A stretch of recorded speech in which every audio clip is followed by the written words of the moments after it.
Good morning students. मेरी आवाज आ रही है सबको?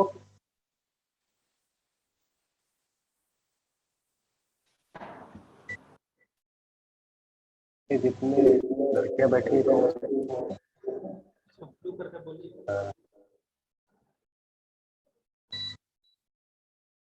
Good morning sir. Good morning, good morning. चलिए तो हम लोग स्टार्ट करते हैं। 9 बजे से क्लास होनी थी, थोड़ा लेट हो गया है।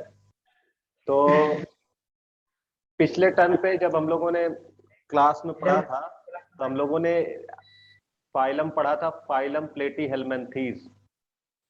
हमको आगे नहीं बैठना चाहिए था यार। ठीक है, जिन लोगों ने क्लास की थी उनको ध्यान होगा। या अगर आप लोग क्लास में लाइव ना भी रहा करिए तो भी आप YouTube पे जाके सर हल्का से रिवाइज करवा दीजिए ना फिर से फाइलम। कौन सा पुराना फाइलम कि सारे फाइलम?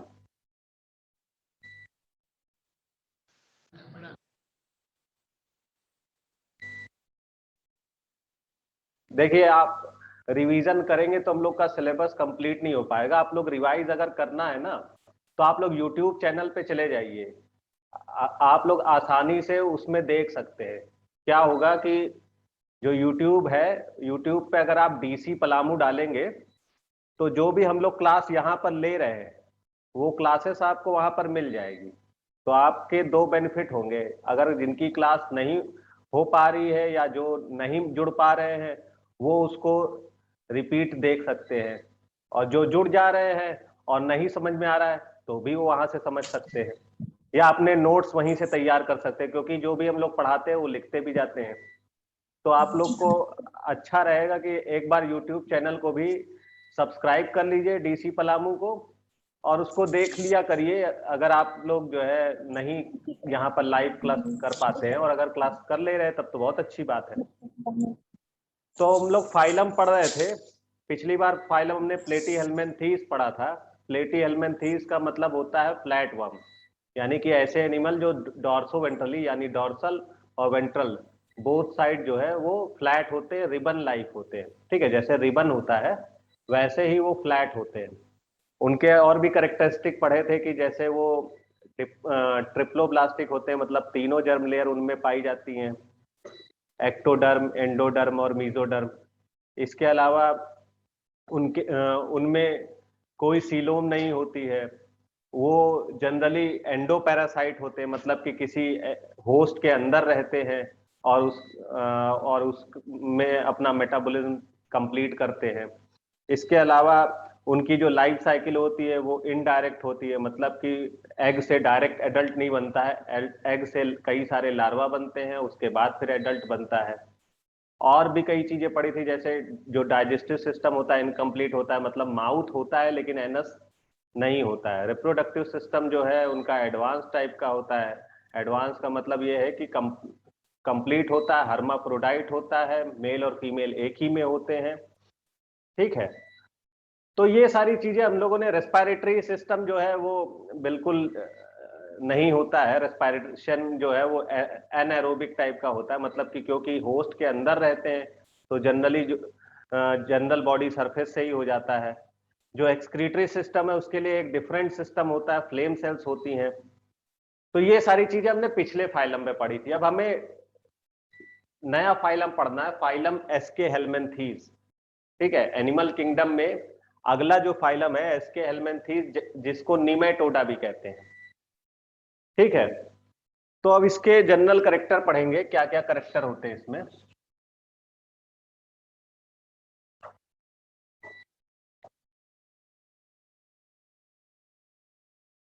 ठीक है, जनरल करेक्टर सबसे पहले हैबिटेट। पहला जो पॉइंट हमारा हमेशा रहता है वो हैबिटेट रहता है, यानी पाए कहाँ जाते हैं।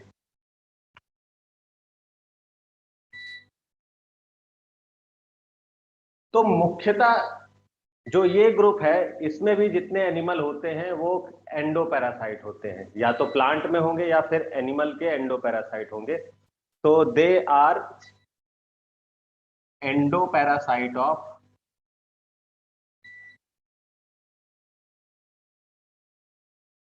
एनिमल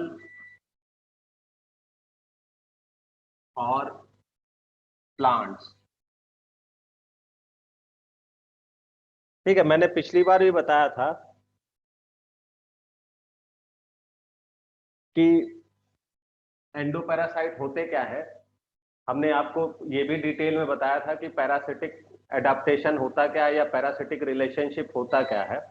ठीक है, तो आप लोग पिछले वीडियो में इसको जाके देख लीजिएगा अगर आपको नहीं पता है कि एंडोपैरासाइट क्या होते हैं, क्योंकि यहाँ पर रिपीट करने का मतलब है कि हम फिर आगे की चीजें नहीं पढ़ पाएंगे डिटेल में। ठीक है, तो वही चीजें हम लोग यहाँ पर पढ़ेंगे जो चीजें हम लोगों ने पहले नहीं पढ़ी है। ठीक है, दोबारा बार बार रिवाइज करने से चीजें या हम लोग का कोर्स जो है वो कंप्लीट नहीं हो पाएगा। तो एंडोपैरासाइट यानी कि लिविंग इनसाइड द होस्ट, तो ऐसे एनिमल जो कि किसी होस्ट के अंदर, अब वो होस्ट एनिमल भी हो सकता है, प्लांट भी हो सकता है। तो ये तो हो गया हैबिटेट। दूसरा हो गया बॉडी फॉर्म।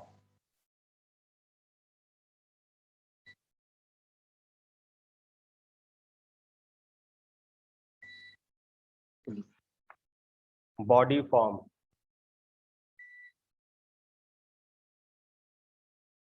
तो जो बॉडी होती है it is cylindrical and tapering at both ends. देखिए इसका क्या मतलब है।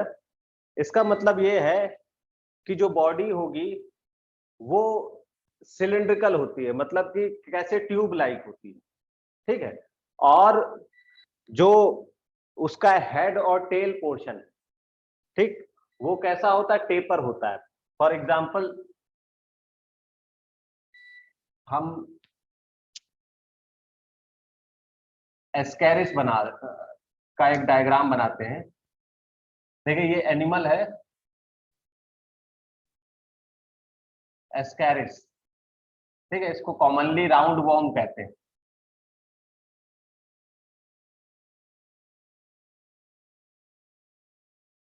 अब इसमें देखिए जो इसकी बॉडी है ये कैसी है, ट्यूब लाइक है, सिलेंड्रिकल है, और जो इसका हेड पोर्शन है और ये जो इसका टेल पोर्शन है, ये दोनों पोर्शन कैसे, टेपर है। ठीक है, आगे चल के बिल्कुल टेपर हो जाते हैं यानी निडल लाइक हो जाते हैं। तो ऐसी बॉडी कहलाती है सिलेंड्रिकल एंड टेपरिंग। ठीक है, तो बॉडी जो होती है वो कैसी होती है, सिलेंड्रिकल होती है। सिलेंड्रिकल जनरली जितने भी वॉर्म होते हैं, ठीक है, वो उनकी बॉडी सिलेंड्रिकली ही होती है। ठीक है, यानी कि ट्यूब लाइक ही होती है।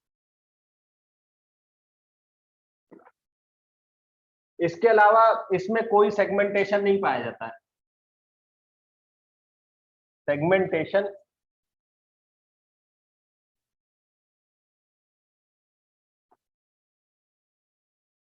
एब्सेंट।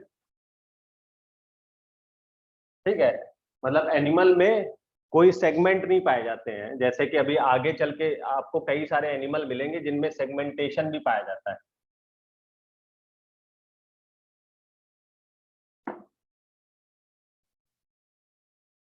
सिमेट्री,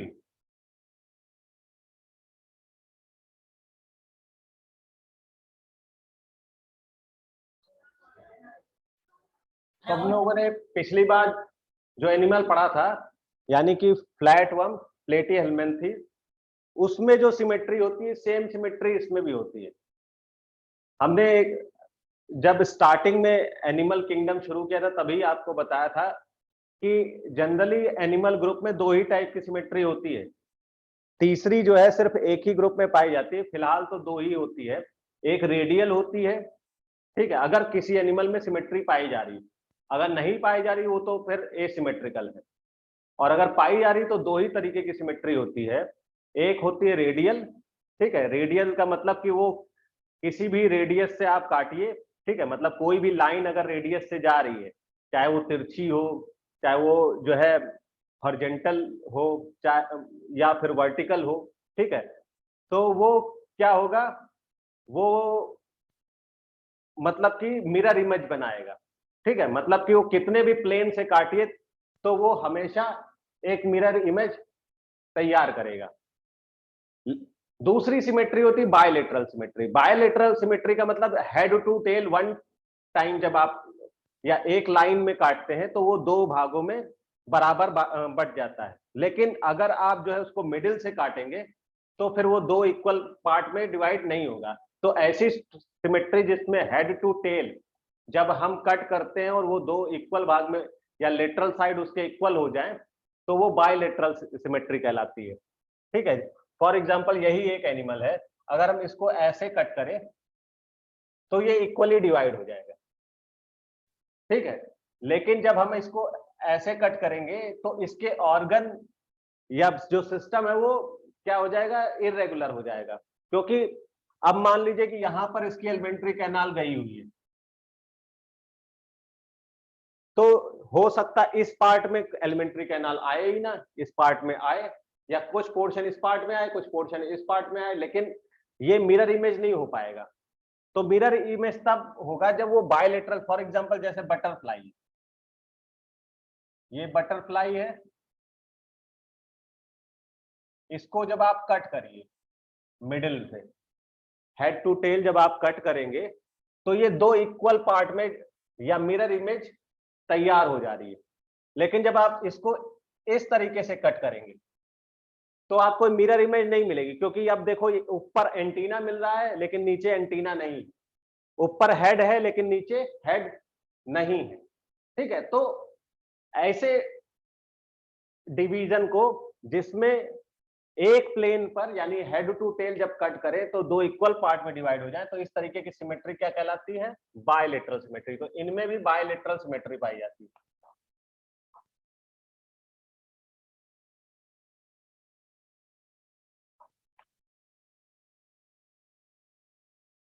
बायलेटरल सिमेट्री हो गई। चौथा है जर्म लेयर।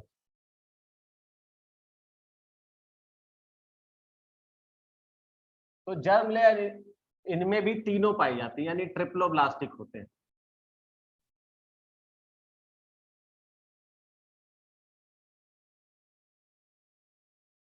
ट्रिप्लोब्लास्टिक को हमने पिछली बार भी लिखाया था कि ऐसे एनिमल जिनमें एक्टोडर्म, मीजोडर्म एंड एंडोडर्म तीनों लेयर होती है, वो कहलाते ट्रिप्लोब्लास्टिक एनिमल।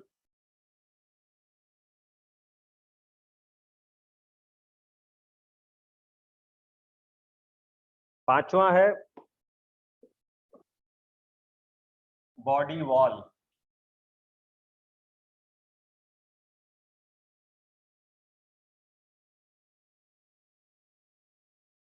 देखिए बॉडी वॉल जो होती है, it consist of outer cuticle,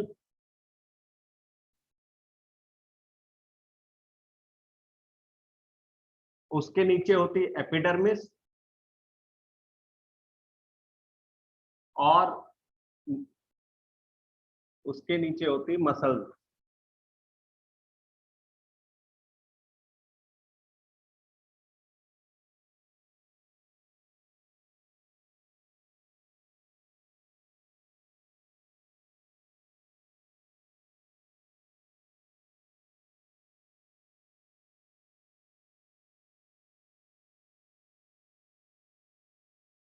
ठीक है, देखिए अभी तक जितने भी एनिमल हमने पढ़े थे, प्लेटी हेलमिंथ हो चाहे सीलेंट्रेटा हो चाहे वो पोरीफेरा हो, उसमें जो मसल सिस्टम था वो या तो अब्सेंट था या फिर इल डेवलप था।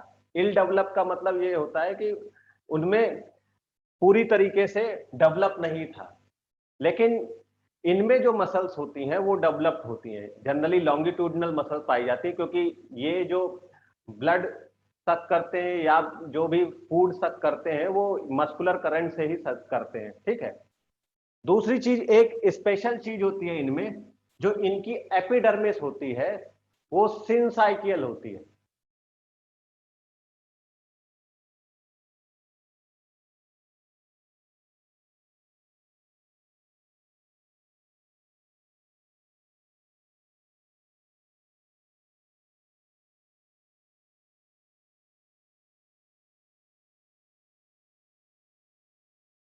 कैसी होती है? सिंसाइशियल।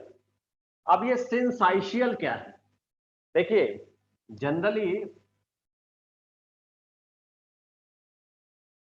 जो भी एपिडर्मिस है वो क्या होगा? सिंगल न्यूक्लियस पाया जाएगा, या कोई भी जो है सेल्स हैं तो उसके पास सिंगल न्यूक्लियस पाया जाता है, ठीक है। लेकिन कोई सेल जिसके पास मोर देन 2 न्यूक्लियस पाए जाएं, ऐसी सेल्स को कहते हैं सिंसाइशियल। तो इनकी जो एपिडर्मिस होती है उसमें कई सारे न्यूक्लियस पाए जाते हैं।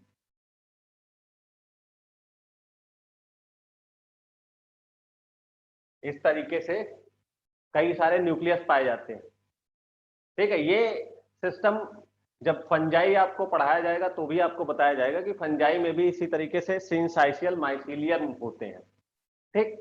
उसी तरीके से जो इनकी बॉडी वॉल है इनमें भी सिंसाइशियल एपिडर्मिस पाई जाती है। इसके अलावा जो ह्यूमन स्केलेटन है उसमें भी जो स्ट्राइटेड मसल है वो भी सिंसाइशियल होती है, ठीक है। ये कुछ एग्जाम्पल है सिंसाइशियल के, यानी कि जिसमें मल्टी न्यूक्लिएट स्ट्रक्चर होता है।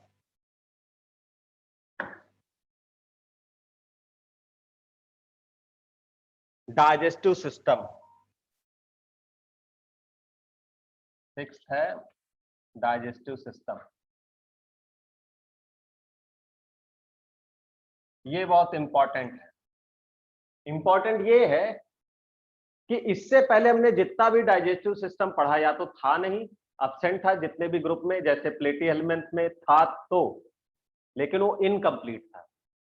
इसके अलावा सीलेंट्रेट में भी एक ही ओपनिंग थी, ठीक है, और कोई सिस्टम टाइप का चीज नहीं था, ठीक है। एक कैविटी थी जिसको सीलेंट्राम कहते थे, ठीक है, उसी में डाइजेशन होता था। जबकि जो ग्रुप है एस्के हेलमिन्थीज यानी निमेटोडा, इसमें जो डाइजेस्टिव सिस्टम होगा कंप्लीट होगा, यानी कि digestive system comprises mouth, pharynx, intestine and anus, यानी कि माउथ ओपनिंग भी होगी और एनल ओपनिंग भी होगी। तो ऐसे सिस्टम को जिसमें दोनों ओपनिंग पाई जाए, ठीक है, माउथ भी हो और एनल ओपनिंग भी हो, ईजेशन करने के लिए अलग ओपनिंग हो और इंजेशन करने के लिए अलग ओपनिंग हो, ऐसे सिस्टम को कहते हैं डाइजेस्टिव कंप्लीट डाइजेस्टिव सिस्टम। तो डाइजेस्टिव सिस्टम इनका कैसा होगा? कंप्लीट होगा। सर साफ नहीं दिखाई दे रहा है। किस कहां पर नहीं दिखाई दे रहा है? RK+2 रामनिया। रामनिया आपका वो पीछे से खुला हुआ है क्या? वो खिड़की खुली हुई है? नहीं सर, तो नेटवर्क प्रॉब्लम होगी वहां पर, पर्दा लगा हुआ है। नेटवर्क प्रॉब्लम होगी, क्योंकि बाकी को कोई प्रॉब्लम नहीं है। इसका मतलब कि जो है ये इंडिविजुअल प्रॉब्लम है ना। अगर यहां से माइक से कोई दिक्कत होती तो यहां से कुछ सुधारा जा सकता था। अगर आपको नहीं दिख रहा है तो फिर वो नेटवर्क प्रॉब्लम होगी, वहां पर नेटवर्क की दिक्कत रहती है। सर दिखने लगा। हाँ, वो नेटवर्क आता जाता रहेगा तो सही हो जाएगा, ठीक है। फिलहाल आप मेरी बातों पे ध्यान दीजिए, अगर नहीं भी हो रहा है, ठीक है, मैं कहूंगा ज्यादा लिखूंगा कम, ठीक है, क्योंकि आपको जो पूछा जाएगा उतना ही लिखना है, बहुत ज्यादा लिखने की डिटेल में जरूरत नहीं है। तो डाइजेस्टिव सिस्टम जो होता है वो कंप्लीट होता है। It differentiate into it differentiate into कौन कौन से पार्ट होते हैं? माउथ, फेरिंग्स,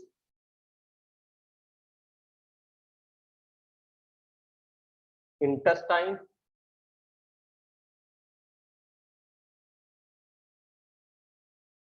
एंड एनस, ठीक है। तो ये पार्ट होते हैं डाइजेस्टिव सिस्टम के। अगर हम डायग्राम में देखें,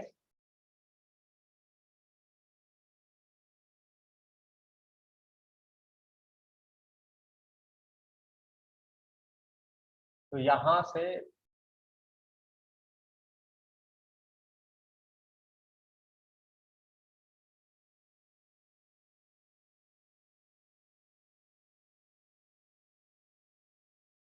ये माउथ ओपनिंग हो गई, यहाँ पर मस्कुलर फेरिंग्स होती है,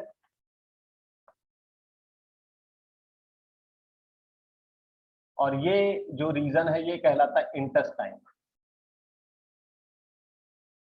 लॉन्ग ट्यूब होती है इंटेस्टाइन की, और ये है एनस।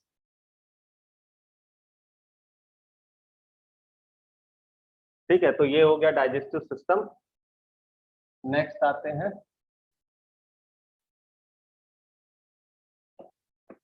रेस्पिरेटरी सिस्टम, सेवेंथ है।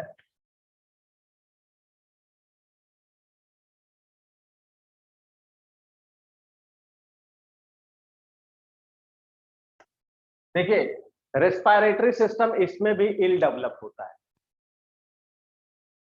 अब देखिए रीजन क्या है रेस्पिरेटरी सिस्टम के इल डेवलप होने का, क्योंकि ये एंडोपैरासाइट होते हैं, मतलब कि ये किसी होस्ट में रह रहे हैं, तो बहुत ज्यादा इनको जो है प्रॉब्लम नहीं होती रेस्पिरेशन में। ठीक है, तो इसलिए जो रेस्पिरेशन होता है वो कहाँ होता है, वो थ्रू जनरल बॉडी सरफेस से होता है, मतलब कि बॉडी की जो बॉडी वॉल है उसकी सरफेस से ही रेस्पिरेशन हो जाता है। तो रेस्पिरेशन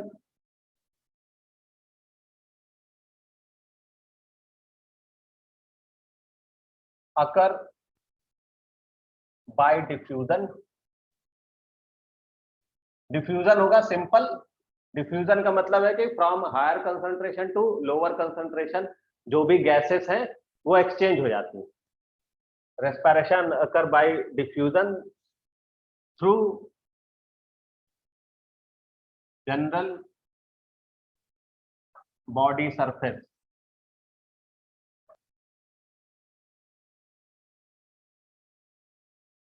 ठीक है, आसानी से बॉडी सरफेस से वाया डिफ्यूजन रेस्पिरेशन हो जाता है। नेक्स्ट पॉइंट है सर्कुलेटरी सिस्टम। ठीक है, तो सर्कुलेटरी सिस्टम भी इनमें इल डेवलप होता है।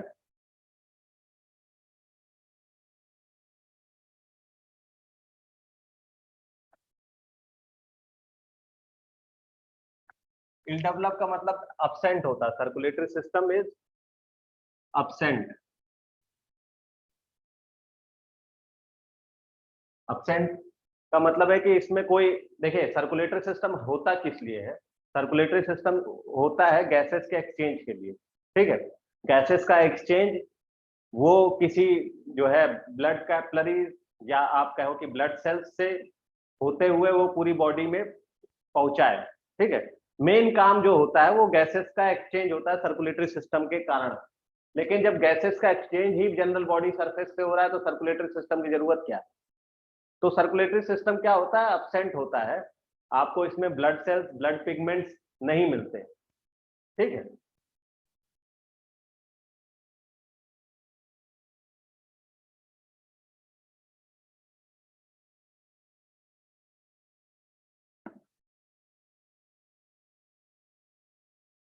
Excretory system.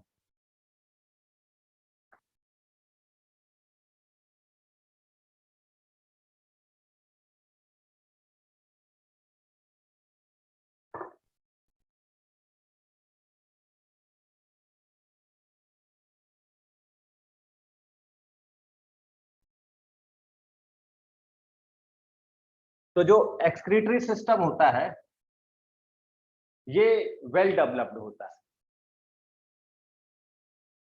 It is well developed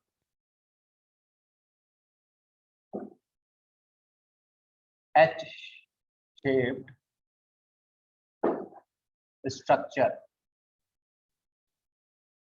well developed H shape structure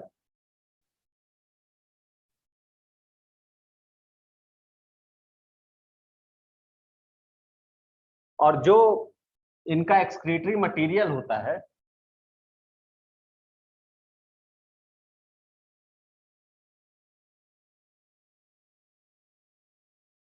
वो अमोनिया होता है।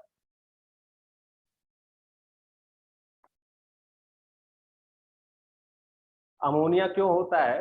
रीजन उसका ये है कि जनरली जो एनिमल है इसके, वो कहाँ पाए जा रहे हैं? वो एज ए पैरासाइट की तरफ डाइजेस्टिव सिस्टम में पाए जा रहे हैं। ठीक है, जनरली डाइजेस्टिव सिस्टम में पाए जाते हैं एनिमल के, या फिर प्लांट में पाए जाते हैं, जैसे प्लांट निमेटोड है, मिलेडोगाइन है, और भी कई सारे हैं। तो इनका ये कहाँ पाए जा रहे हैं? डाइजेस्टिव सिस्टम में पाए जा रहे हैं, और डाइजेस्टेड मटेरियल ये डायरेक्टली एब्जॉर्ब कर ले रहे हैं। ठीक है, और जब ये डाइजेस्टिव सिस्टम में पाए जा रहे हैं, इसका मतलब कि ये फ्लूइड में पाए जा रहे हैं। ठीक है, क्योंकि डाइजेस्टिव सिस्टम में क्या भरा हुआ है? फ्लूइड भरा हुआ है। फ्लूइड यानी कि जो भोजन है। अब जब ये फ्लूइड यानी वाटरी फ्लूइड में पाए जाएंगे, तो कोई भी एनिमल जो कि वाटरी फ्लूइड में पाया जाता है, उसका हमेशा जो एक्सक्रीटरी कंटेंट है वो क्या होता है? वो होता है अमोनिया।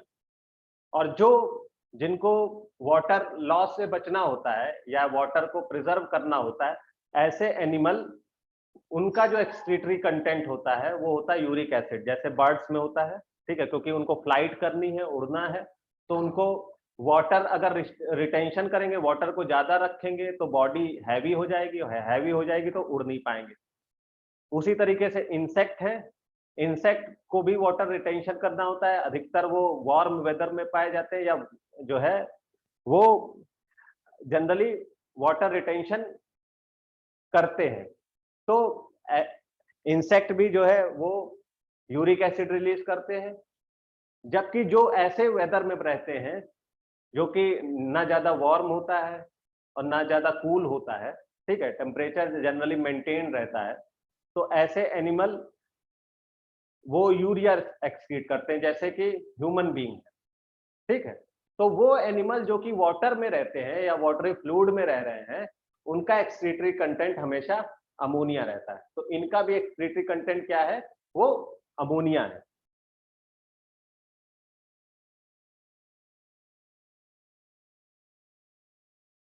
इसके अलावा nervous system,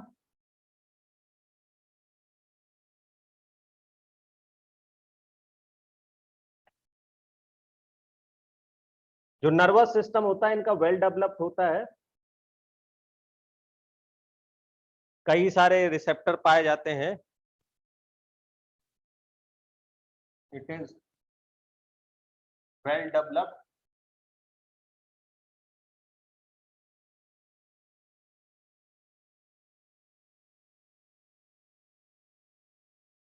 and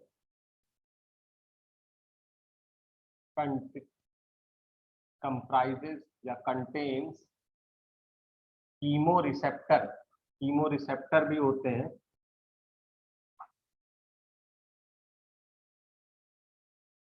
एम्फिड and plasmid. ठीक है, इन्हीं कीमोरिसेप्टर के कारण ही जो इनका डिवीजन हुआ है, वो उसका बेसिस यही कीमोरिसेप्टर है। जिनके पास एम्फिड है उनको अलग ग्रुप में रखा गया, जिनके प्लाज्मिड है उनको अलग ग्रुप में रखा गया। कीमोरिसेप्टर होता है। कीमोरिसेप्टर का मतलब ये है कि ये केमिकल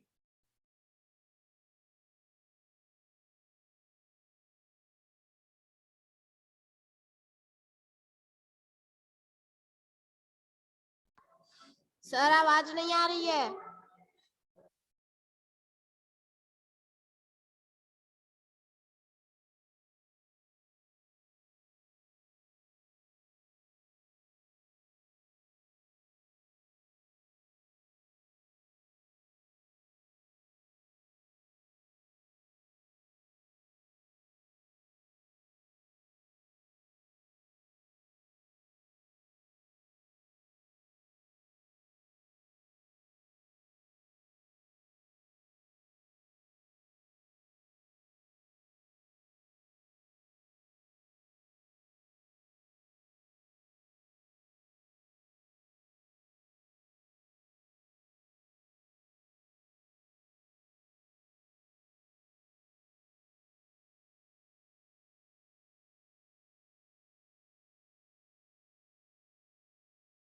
आवाज आ रही है?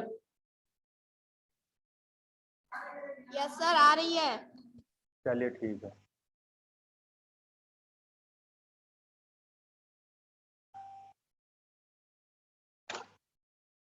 तो हम ये कह रहे थे कि जो नर्वस सिस्टम होता है उसमें कई सारे कीमो रिसेप्टर होते हैं, जैसे कि एम्फिड और फास्मिड, और इसी के बेसिस पे इनको डिवाइड किया गया है। कीमो रिसेप्टर का मतलब कि जो केमिकल को सेंस करें, ठीक है, ऐसे रिसेप्टर जो कि केमिकल को सेंस करे। अब वो केमिकल किसी भी रूप में आ सकता है, मतलब कि इनके फूड के साथ भी आ सकता है, तो फूड का जो टेस्ट है वो भी सेंस करना एक कीमो रिसेप्टर की तरह ही काम करता है। तो इनमें नर्वस सिस्टम वेल डेवलप्ड होता है, कीमो रिसेप्टर पाए जाते हैं एम्फिड और फास्मिड। इसके अलावा रिप्रोडक्शन नेक्स्ट है, रिप्रोडक्शन।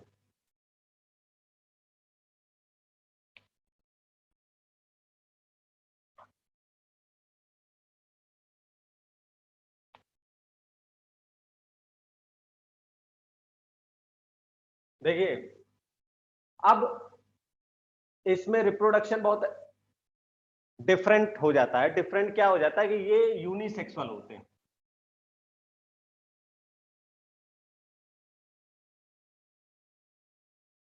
तो यूनिसेक्सुअल का मतलब ये है कि मेल और फीमेल जो है वो डिफरेंट होंगे, अलग अलग होंगे। जब बाइसेक्सुअल कहा जाए तो इसका मतलब मेल और फीमेल एक ही में पाए जाते हैं, और जब यूनिसेक्सुअल हो तो इसका मतलब मेल और फीमेल अलग ऑर्गेनिज्म हो गए। तो मेल और फीमेल जो है वो अलग अलग होते हैं, और मेल और फीमेल के बीच में सेक्सुअल डायमॉर्फिज्म पाई जाती है। यूनिसेक्सुअल हो गया। इसके अलावा इसमें लिख सकते हैं सेक्सुअल डायमॉर्फिज्म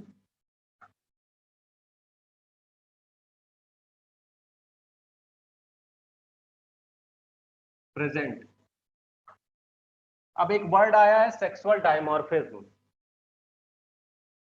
इसका क्या मतलब होता है? देखिए, सेक्सुअल डायमॉर्फिज्म का मतलब होता है जब मेल और फीमेल को आप आसानी से पहचान लें उसके मार्फोलॉजिकल कैरेक्टर से, तो उसको कहेंगे सेक्सुअल डायमॉर्फिज्म।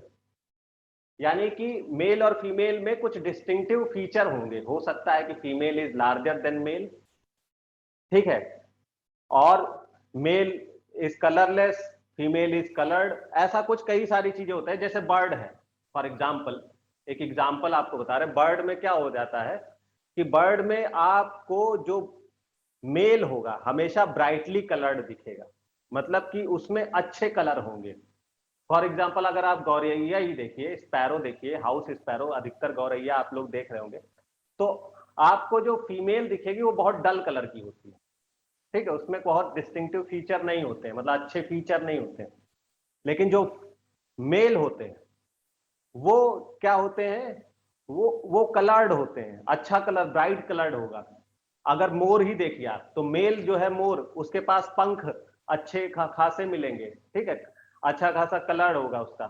लेकिन जो फीमेल होगी वो कैसे होंगे, उसके पंख में वो वाले जो पंख आपको, जो आप मंदिरों में रखते हैं या घर पे रखते हैं पूजा वूजा में, वो वाले पंख फीमेल में नहीं मिलते हैं, ठीक है। जनरली पंख तो होते हैं लेकिन उस तरीके के पंख नहीं होंगे। तो ये कुछ कैरेक्टर हैं जो कि मेल और फीमेल को अलग करते हैं। तो ये मेल और फीमेल को आसानी से डिस्टिंग्विश करना उनके मार्फोलॉजिकल कैरेक्टर से, ये अगर किसी में पाया जा रहा है तो उसको कहते हैं सेक्सुअल डायमॉर्फिज्म। और सेक्सुअल डायमॉर्फिज्म इसीलिए पाई जाती है कई सारे एनिमल में, उसी तरीके से इनमें भी पाई जाती है। फॉर एग्जाम्पल, हम जैसे ये एक एनिमल हमने बनाया, ये है मेल एस्कैरिस। ये क्या है? Mail Ascaris. जो फीमेल होती है इसकी वो बिल्कुल स्ट्रेट होती है,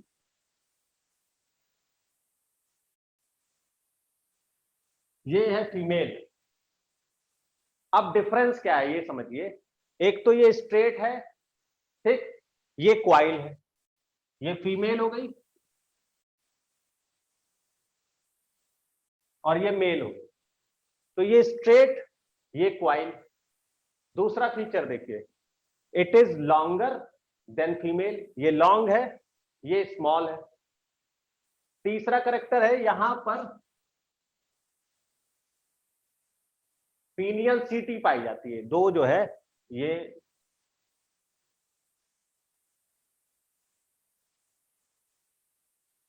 सीटी पाई जाती है। It help in reproduction during copulation. वो ये क्या करता है, ये जो सीटी है ये क्या करती है, ये जो ओपनिंग है फीमेल ओपनिंग उसको खोल देती है परमानेंट। और बड़ा लिखिए ना, अभी वो जो लिखे वो नहीं दिखाई दे रहा है। लिख रहा है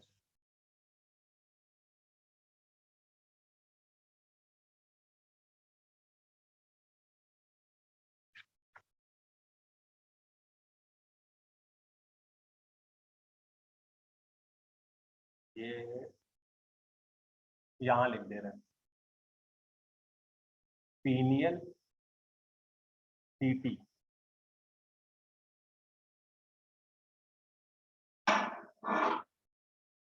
ठीक है, तो मेल और फीमेल को आप आसानी से इसमें डिस्टिंग्विश कर पा रहे हैं। जो मेल हो गया वो क्या होगा, क्वाइल्ड होगा। Female is longer and straight. इसके अलावा मैंने क्या बताया कि इसमें पीनियल सीटी होती है जो कि इसमें अब्सेंट होती है। तो ये डिफरेंस क्या कह रहे हैं, ये डिफरेंस ये कह रहे हैं कि ये मॉर्फोलॉजिकल डिफरेंस है जिसको सेक्सुअल डायमॉर्फिज्म कहेंगे, क्योंकि ये मेल और फीमेल में शो हो रहा है। तो ये तो हो गया रिप्रोडक्शन। इसके अलावा जो लाइफ साइकिल होती है यानी डेवलपमेंट, वो दोनों तरीके से होती है। दोनों तरीके का मतलब डायरेक्ट भी पाई जाती है किसी किसी में और इनडायरेक्ट भी होती है।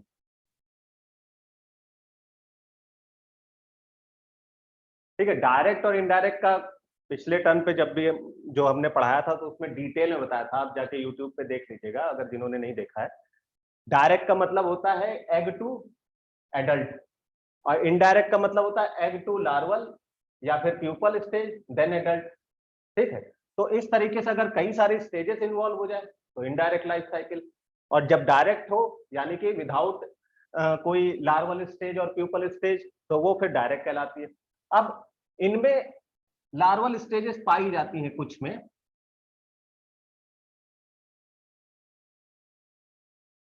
जैसे इनके जो लार्वा है, फॉर एग्जांपल हम एक वॉर्म है फाइलेरिया। ठीक है, आप लोगों ने सुना होगा फाइलेरिया वॉर्म, जिससे जो है हाथी पांव, हिंदी में कहते हैं हाथी पांव हो जाता है। ठीक है, या एलिफेंटिएसिस कहते हैं इंग्लिश में। फाइलेरियल वॉर्म जिसका नाम है बुचेरिया बुलक्राफ्टी,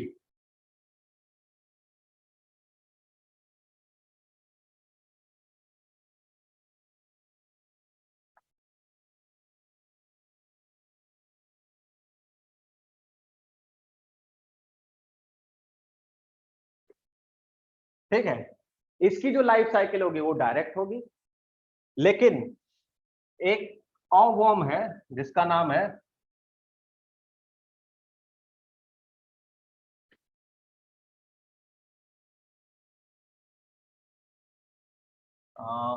एनकाइलोस्टोमा।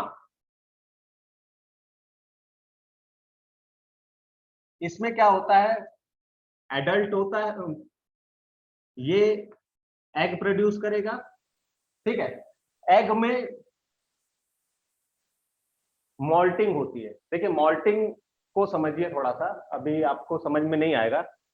मॉल्टिंग का मतलब होता है कि जैसे एग से अगर डायरेक्ट एडल्ट बन रहा है तो भी कुछ ऑर्गेनोजेनेसिस होगी, मतलब कुछ ऑर्गन का फॉर्मेशन होगा। ठीक है, अब वो ऑर्गन का फॉर्मेशन जो है कि वो कैसे होता है, वो डिवीजन से होता है। जो डिवीजन से होगा तो डिवीजन में क्या होगा, मतलब मोल्टिंग होगी। मतलब मोल्टिंग से का मतलब है कि कई सारे हार्मोन इन्वॉल्व होंगे और सेल स्ट्रक्चर एक दूसरे को कम्युनिकेट करेंगे और मोल्ट करेंगे। तो मोल्टिंग फर्स्ट मोल्ट होगा वो विद इन एग में होता है, मतलब उसके बाद एग के अंदर ही वो स्ट्रक्चर है। फिर फर्स्ट जुवेनाइल निकलता है।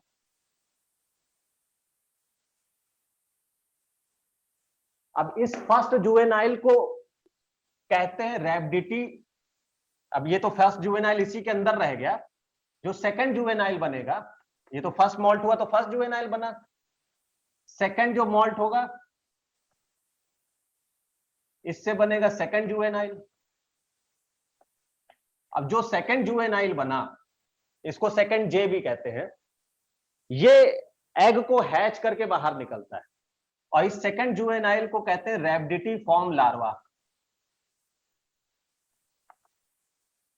ये पूछा जाता है, कई बार पूछा गया है कि ये जो लार्वा है ये रैबिडिटी-फॉर्म लार्वा ये पाया किस में जाता है, क्योंकि सिर्फ एक ही लार्वा होता है इसमें।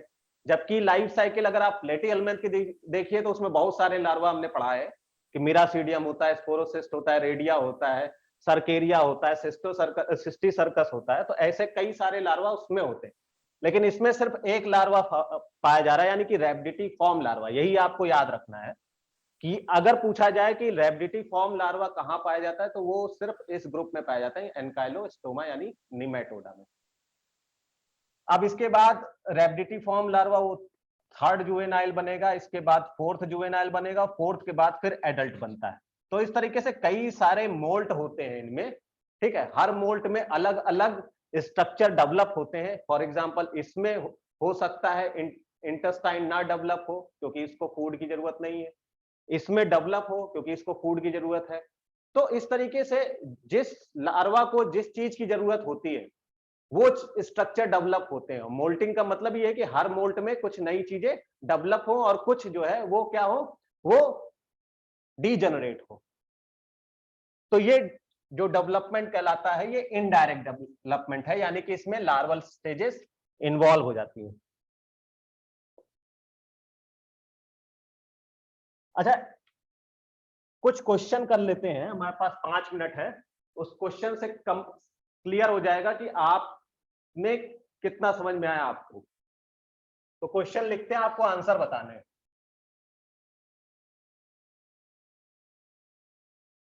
क्वेश्चन है फ्लेम सेल्स आर प्रेजेंट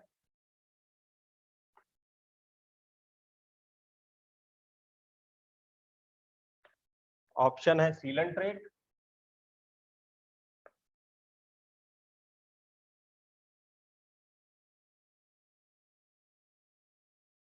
दूसरा है प्लेटीहेल्मिन्थ,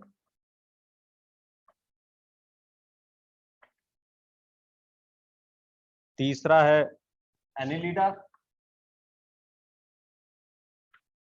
एंड चौथा है इकाइनोडर्मिटा।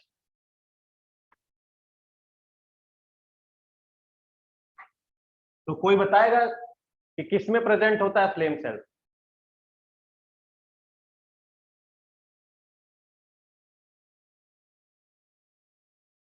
बताइए। प्लेटीहेल्मिन्थस में sir.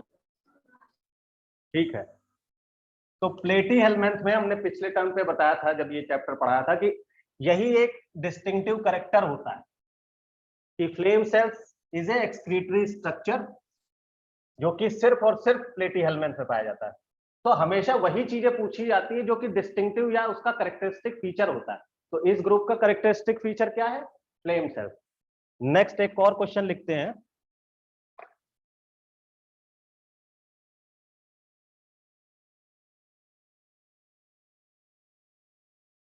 Stages of the life history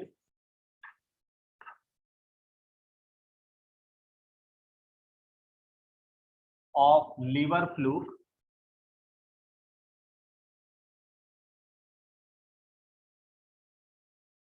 when it infect the intermediate